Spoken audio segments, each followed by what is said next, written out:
आप सभी विद्यार्थियों का बीए पास तृतीय वर्ष के आज के व्याख्यान में स्वागत है। आज हम हमारी कार्ल मार्क्स की जो वर्ग संघर्ष की अवधारणा थी, उस अवधारणा पे आगे चर्चा करेंगे। पूर्व में मैंने आपको बताया था कि कार्ल मार्क्स ने द्वंद्वात्मक भौतिकवाद पद्धति के आधार पर आज तक के ज्ञात सभी समाजों को 5 भागों में विभाजित किया।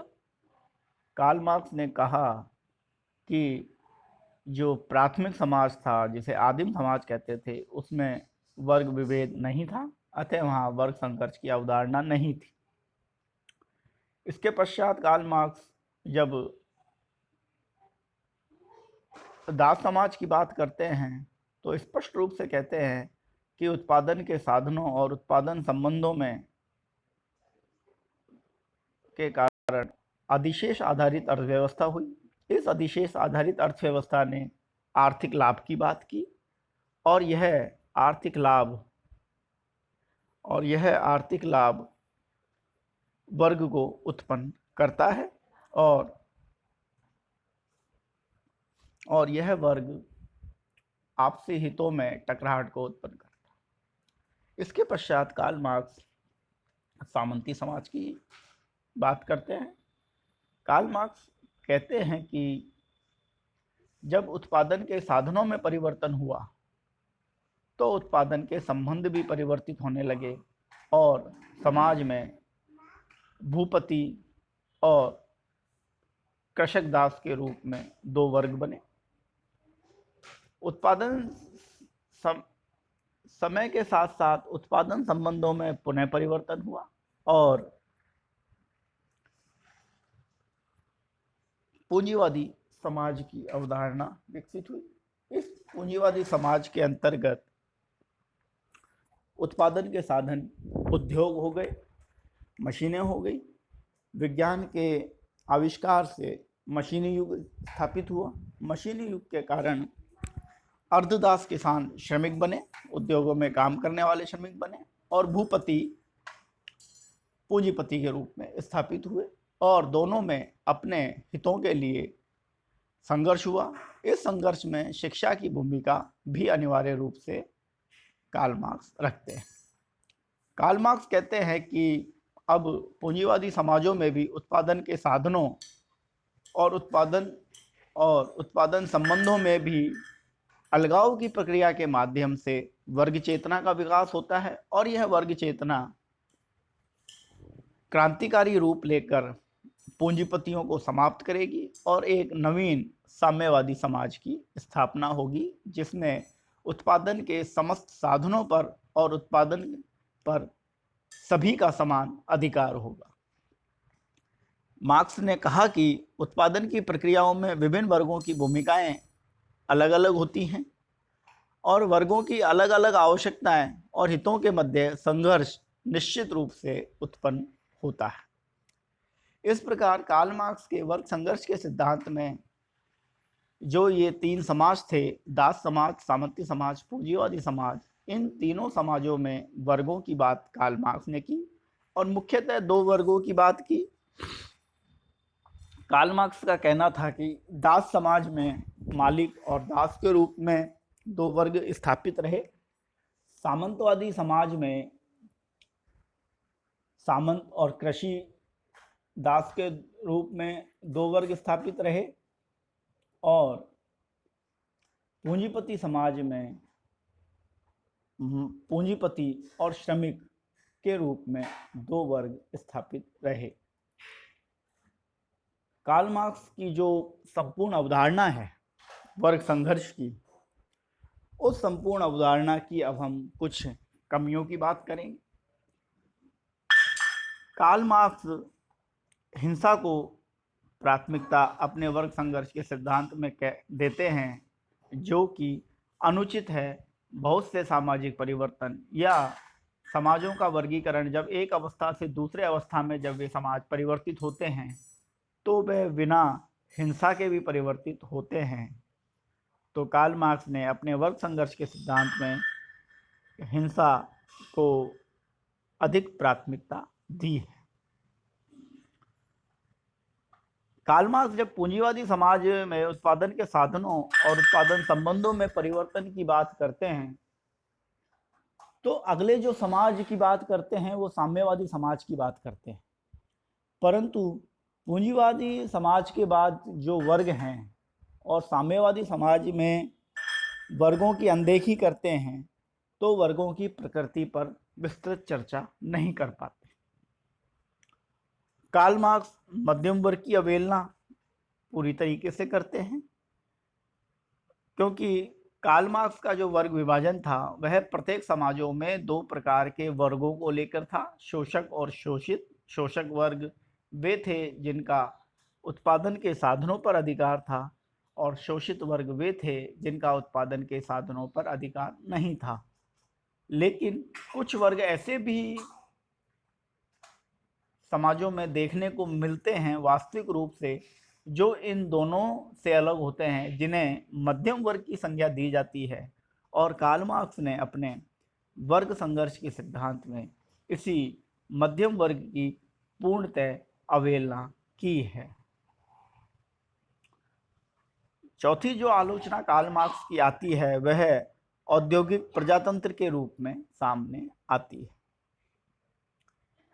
कार्ल मार्क्स कहते हैं कि औद्योगिक समाजों में पूंजीपति श्रमिकों का पूर्ण रूप से शोषण करता है, लेकिन उद्योगों की स्थापना के साथ ही उद्योगों में लोकतंत्र की स्थापना भी हुई, और पूंजीपतियों द्वारा श्रमिकों का जो शोषण किया जा रहा था, उस शोषण को कम करने के लिए औद्योगिक प्रजातंत्र की अवधारणा भी इन समाजों में देखने को मिलती है। ऐसे में कार्ल मार्क्स औद्योगिक प्रजातंत्र की कार्यप्रणाली को अपने वर्ग संघर्ष के सिद्धांत में पूरी तरीके से नकार देते हैं, जो कि इस सिद्धांत की बड़ी आलोचना है, बड़ी कमी है। अंत में कार्ल मार्क्स का ये कहना कि आज तक के ज्ञात सभी समाजों का इतिहास वर्ग संघर्ष का इतिहास रहा है, अर्थात कार्ल मार्क्स इतिहास की केवल संघर्षवादी व्याख्या करते हैं और संघर्ष को पूरे ऐतिहासिक चरणों में देखते हैं, जो कि पूर्ण रूप से सभी सही नहीं है। बहुत से परिवर्तन, ऐतिहासिक घटनाएं ऐसी हैं जिनमें संघर्ष के स्थान पर सहयोग देखने को मिलता है। कार्ल मार्क्स का जो ये वर्ग संघर्ष का सिद्धांत है, इसमें कार्ल मार्क्स की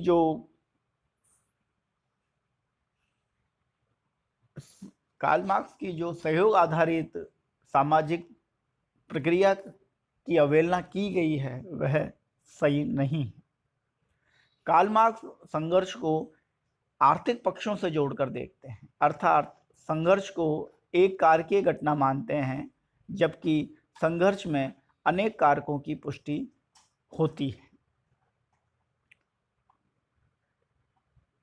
कार्ल मार्क्स अपने वर्ग संघर्ष के सिद्धांत में कहीं भी इन वर्गों को परिभाषित नहीं करते हैं, ना ही वर्ग की अवधारणा को स्पष्ट करते हैं, और सामाजिक व आर्थिक वर्ग को एक वर्ग मान के चलते हैं, जबकि समाजशास्त्रियों में और समाज विज्ञानियों का यह स्पष्ट मानना है कि सामाजिक वर्ग की संरचना, उद्देश्य, हित अलग होते हैं, आर्थिक वर्गों की संरचना, उद्देश्य व हित अलग होते हैं। कार्ल मार्क्स इनको एक रूप में ही मानकर चलते हैं, जो कि सही नहीं है। कार्ल मार्क्स के सिद्धांत में आधार संरचना और अधिसंरचना की बात की गई है, और कार्ल मार्क्स जब कहते हैं कि आधार संरचना अधिसंरचना को निर्मित करती है, तो ये जब मैं मैक्स वेबर पढ़ा रहा था आपको, तब मैंने बताया था किस तरह धर्म पूंजीवाद को परिवर्तित करता है, अर्थात अधिसंरचना भी आधार संरचना को परिवर्तित करती है, निर्मित करती है। मार्क्स की जो साम्यवादी समाज की अवधारणा है, वह मार्क्स की मृत्यु के पश्चात 125 वर्ष बीत जाने के पश्चात भी अस्तित्व में नहीं आई, और औद्योगिक समाजों के पश्चात उत्तर औद्योगिक समाजों की अवधारणा आई, जिसमें प्रोडक्शन वस्तु के रूप में ना होकर सेवा के रूप में स्थापित होता गया। अर्थात आज सर्विस सेक्टर की भूमिका स्थापित हो गई। साम्यवादी समाज की भविष्यवाणी मार्क्स की पूर्णतः गलत हो गई। इस प्रकार मार्क्स के जो वर्ग संघर्ष सिद्धांत की जो आलोचनाएं हैं, उन सभी आलोचनाओं को मैंने एक एक करके आपके सामने रखा है। यहाँ पर आके आपका जो कार्ल मार्क्स का जो वर्ग संघर्ष की अवधारणा है वह खत्म होती है। इस वर्ग संघर्ष की अवधारणा में मार्क्स ने बहुत से बिंदुओं को लिखा और सभी को अपन सम्मिलित नहीं कर सकते, इसलिए मैंने केवल और केवल 4 प्रकार के समाजों के आधार पर और उनमें उत्पादन संबंधों और उत्पादन के साधनों के मध्य जो असंतुलन है, जो असमानता है, जो उनमें परिवर्तन है, उसके आधार पर समाज में परिवर्तन स्थापित होता है को आपके सामने रखा है। आज का व्याख्यान मैं इतना ही रखना चाहूँगा। अपना जो टॉपिक है, जो अवधारणा है, वो छोटी है। अगला व्याख्यान हमारा मार्क्स की जो अगली अवधारणा है,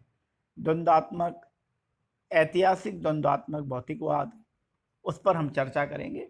जब हम ऐतिहासिक द्वंद्वात्मक भौतिकवाद की चर्चा करेंगे तब कार्ल मार्क्स का जो वर्ग संघर्ष का जो सिद्धांत है, यह जो वर्ग संघर्ष की अवधारणा है, वो हमें और भी ज़्यादा स्पष्ट होती हुई चली जाएगी, क्योंकि कार्ल मार्क्स ने अपने जीवन में जो 3000 प्रश्न लिखे, उन सभी को कार्ल मार्क्स एक कार्य एक समान रूप से स्थापित करते गए, वर्गीकरण कहीं भी स्थापित नहीं कर पाए। धन्यवाद।